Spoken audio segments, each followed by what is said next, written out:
I'm all about beauty, business, and being a boss. This is my dream, and now is the time to step into my destiny.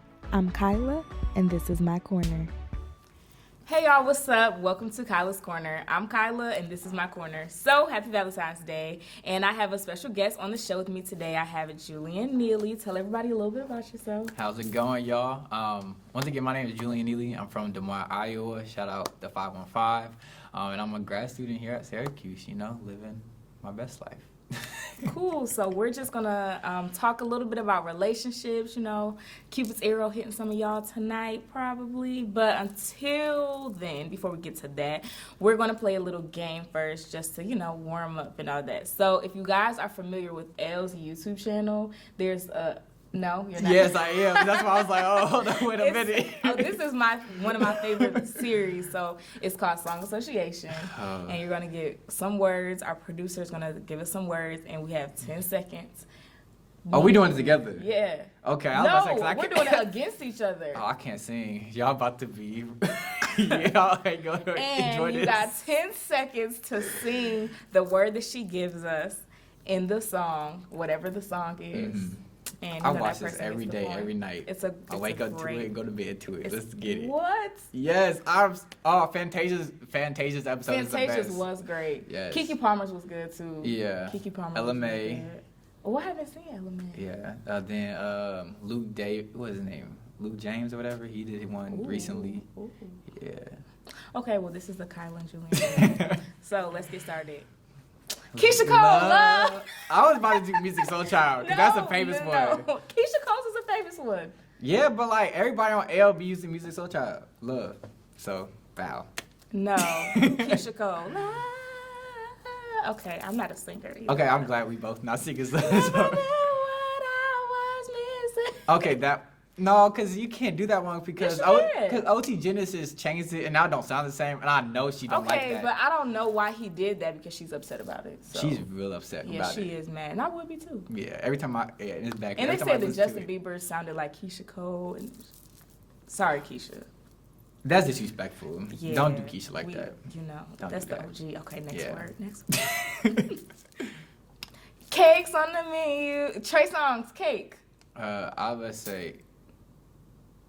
what's it? Put something on it. I don't know the name of it. It's about Rihanna? Is it? Yeah, you Rihanna. Want that cake? Yes, thank you. I was playing it in my head, but I was like, dang, what is it? You know who won in this game. Appreciate it. That's my point, though. I appreciate it. Thank you. Salute. Have a baby by me. Baby, be a millionaire. 50 Cent. Dang.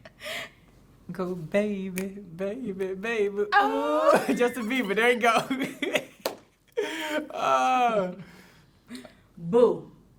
Oh, boot up. Boo. LMA. Started when we were younger. That's good. I'm doing boot up by LMA. Okay, that's so basic. I'm sorry, but that's the girl right there. If I ever met LMA, if she's watching this. My mom didn't know the words to boot up. Like, she knew boot up, but she thought she was singing to her baby daddy. So she was like, baby daddy, boot up. And I was like, Mom. It was the funniest thing. Like, we were in the car, and I'm like, Mom, that's not it. You gotta love moms. Oh, I gotta be tripping. That's funny. My mom would do the same thing. My mom's birthday's tomorrow. Happy birthday, Mom. On Valentine's Day. That's what's up. No, Saturday. Saturday. Got you. Yep, Saturday. My bad. Oh, you, Lloyd. Oh, she's 5'2", but I want you. Bow. Ooh, mine is Dangerously in Love by Destiny's Child. Dangerously in love with you. No. You set me free. I can't do this thing. Okay, look at the little bumpers in there. I could hold a tune now, y'all. Like, okay.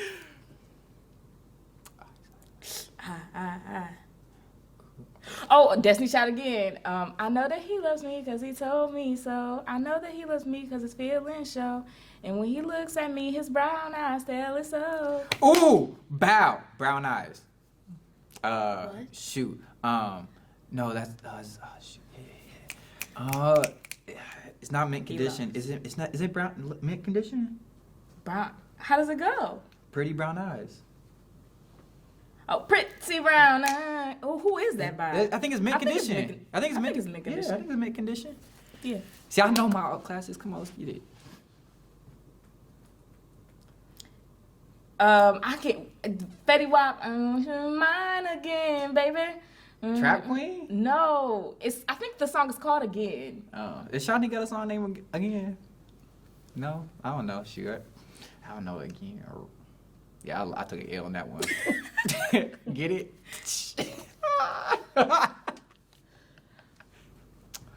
Ooh. And her name is me, and she loves me more than you ever know. Tamia. Oh yeah. I was gonna say me. What was it? Her name Cassie, Diddy's ex-girlfriend. Oh, it's me and you. Yeah. It's me and you. Oh, and me, myself, and I. That's all I got in the end. That don't really go with this. That's good this though. Theme, but it works Beyonce gotta love the queen. You know. I ain't never had nobody show me all the things that you done show me in a special way. That's a good one. We're gonna always be together, baby. That's what you told me, and I believe it, cause I ain't gonna like you. That's a good one. Dang. Ooh, That be. I don't know how they held that for all that time. Dang. Like. Yeah, I got one. I was And I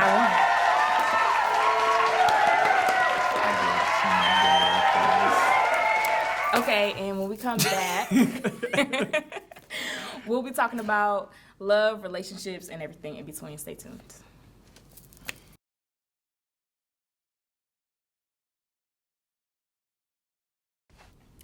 Welcome back to Kyla's Corner. So let's get into it. Relationships. Are you in one? Are you not? You in between? What's going on? I am in a relationship. Okay, we love a man who claims his woman. Yes. We know today, y'all. I claim mine. She claimed me too, so we in the. Okay, tell us Yeah, about me too. I hope so too. Tell us about her. What's her name? Yeah. How long have we been together? All that stuff. Yeah. So her name's Imani. We've been together for 7 months. It'll be 8 months come February 28th.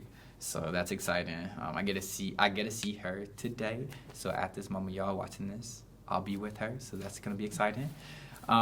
We met actually in Iowa. So she's from LA, but came to Iowa to student teach. And I'm born and raised from Iowa. Went to Iowa State, and so her mom was actually like in her ear, like, you need to meet this boy, like. He's like perfect for you. Like y'all would just all these other things. And I say the first time that we had an encounter was at this event where I was speaking about this youth mentorship that I've been a part of for like 2 to 3 years, and I was giving them like a graduation speech or whatever, just giving some motivation as they go on to the next stage. But she argues that it was at my dad's paint and sip studio where she was there for like an event, and that was the first encounter that we had.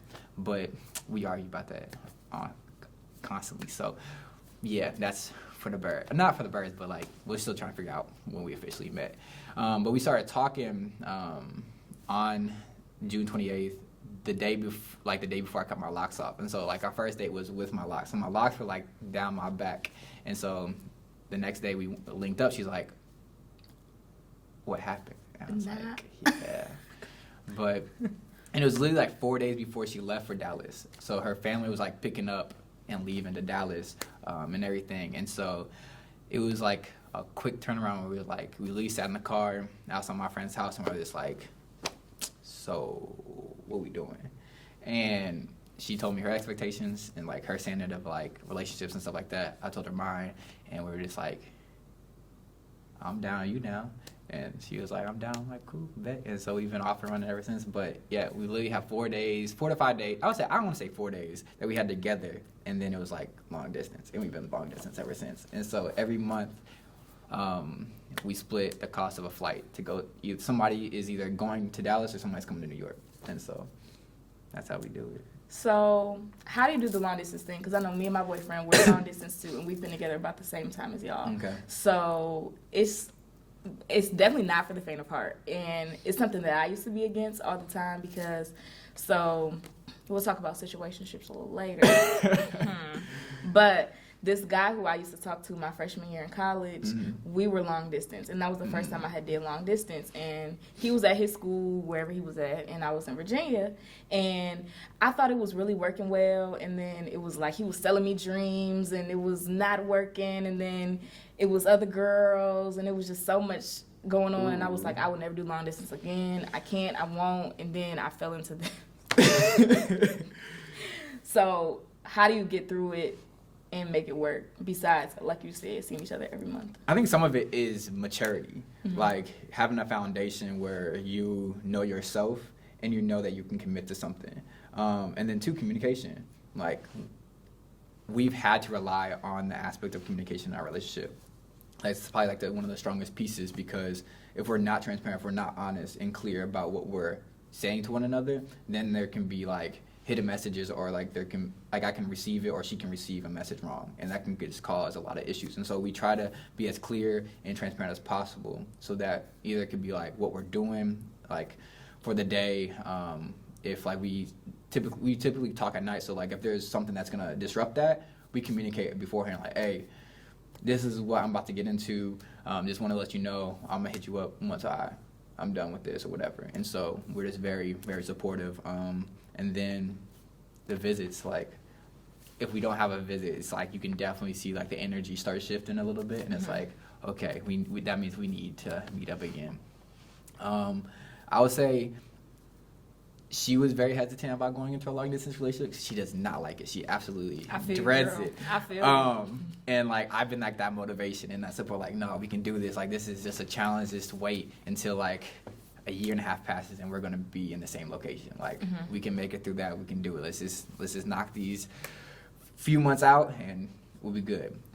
It didn't come hard for me until winter break ended, because we spent Christmas together and we spent New Year's together, and so we had a few days back to back where I was able to wake up to her, we were able to have breakfast together, we were able to hang out all day, all these different things, and then it's like a quick shift, and it's like you're 1,000 miles away. Ooh.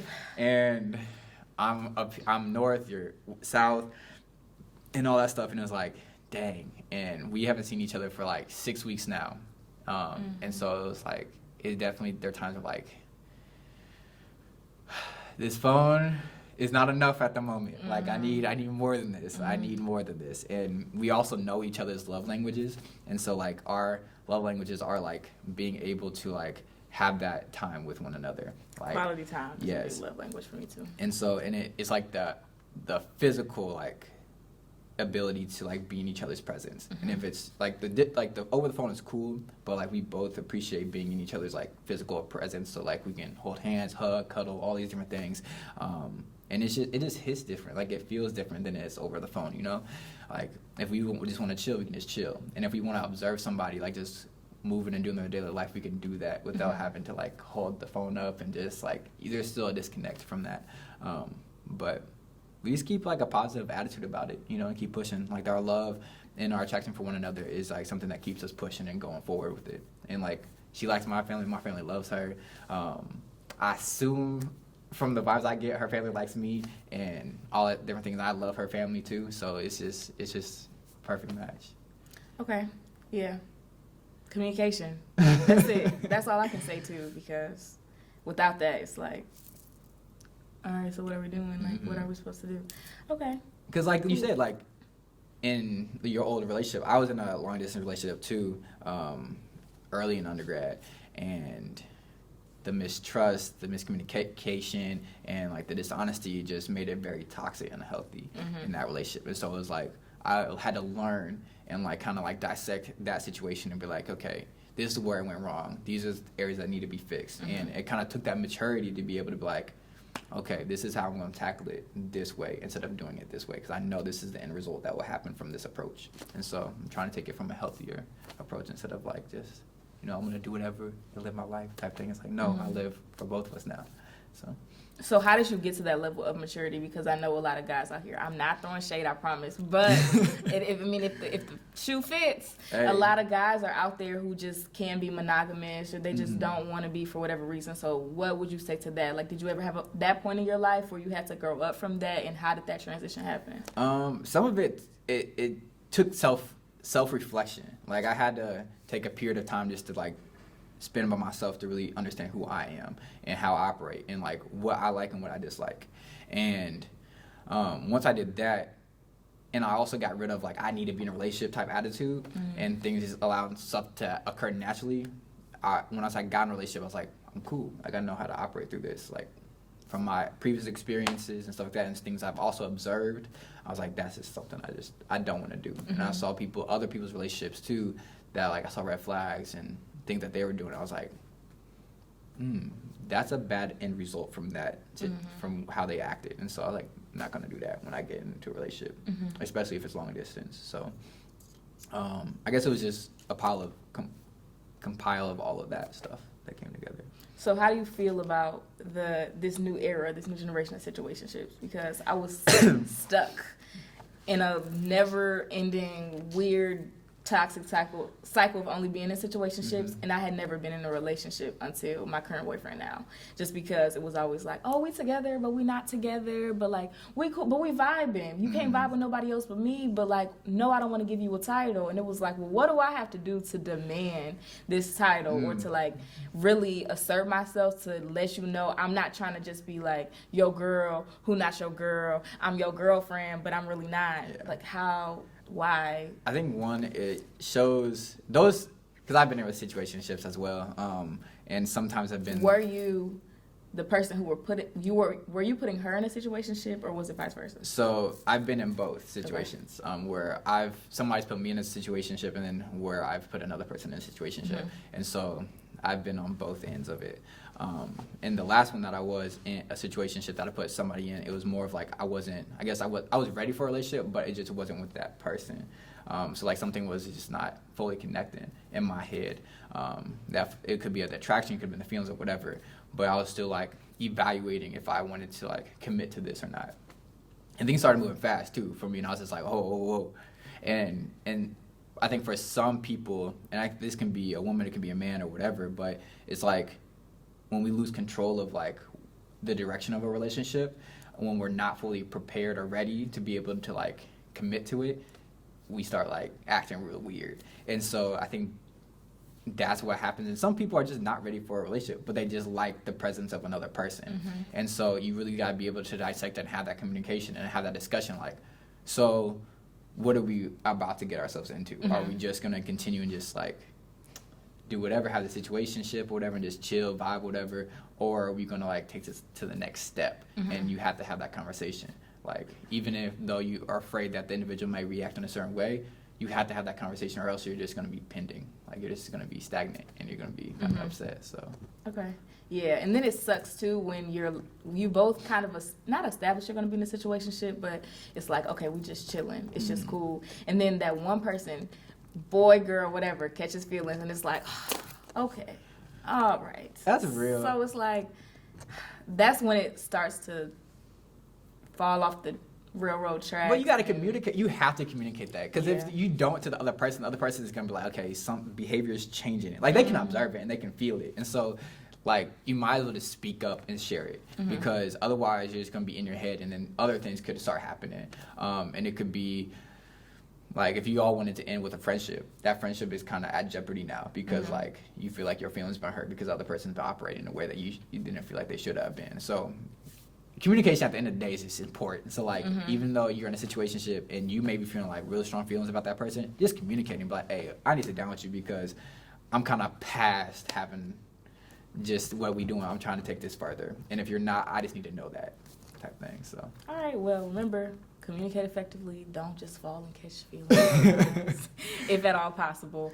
But just remember, you're supposed to be with whoever you're supposed to be with. If you are just celebrating Valentine's Day or Galentine's Day, or you're just chilling by yourself, you booed up, whatever it is, enjoy the day. Just, do you. And we're going to end.